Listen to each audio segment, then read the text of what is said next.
Selamat datang di Aceh, tanah Serambi Mekah. Tapi hari ini kita nggak cuma bahas budaya dan sejarah. Kita akan berpetualang ke sebuah mega proyek yang jadi denyut nadi baru bagi kehidupan masyarakat. Namanya Bendungan Rukoh. Terletak di Kabupaten Pidi, bendungan ini berdiri megah di apit bukit, dilatari hijau alam dan dipeluk semangat kemajuan. Dengan kapasitas tampung mencapai 128 juta meter kubik air, Bendungan Rukoh ibarat power bank raksasa yang siap menghidupi alam dan manusia. Dibangun sejak tahun 2018, bendungan ini menjadi fondasi kuat menuju kedaulatan air dan ketahanan pangan di bumi Rencong. Bayangkan, lebih dari 12.000 hektar sawah akan dialiri air dari sini. Petani tak lagi bergantung pada musim, panen bisa lebih dari 2 kali setahun.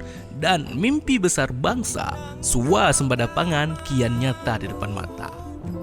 Tenang, bendungan ini tak hanya tentang air. Di sekitarnya tumbuh ruang publik hijau, fasilitas umum yang nyaman, hingga rumah staf dan kantor pengelolaan yang tertata apik. Bendungan Rukoh bukan hanya infrastruktur, tapi ekosistem baru, tempat manusia dan alam hidup berdampingan. Di sisi bendungan berdiri menara intake, ibarat pusat kontrol utama yang mengatur distribusi air dengan presisi.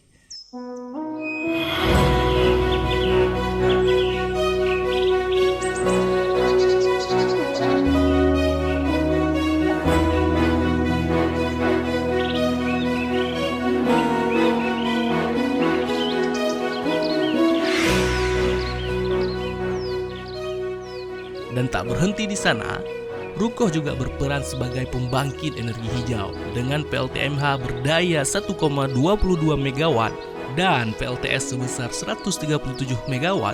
Alam bukan hanya menghidupi, tapi juga menyinari. Bahkan tersedia helipad di sini, akses cepat, respon tanggap karena setiap detik sangat berarti.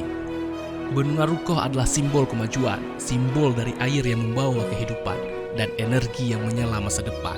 Ia hadir mendukung visi Asta Cita Bangsa untuk mewujudkan kedaulatan pangan dan kesejahteraan berkelanjutan. Bersama Kementerian PU, kita sigap membangun negeri untuk rakyat dari hulu hingga hilir. Bendungan Rukoh, air mengalir, harapan mengakar.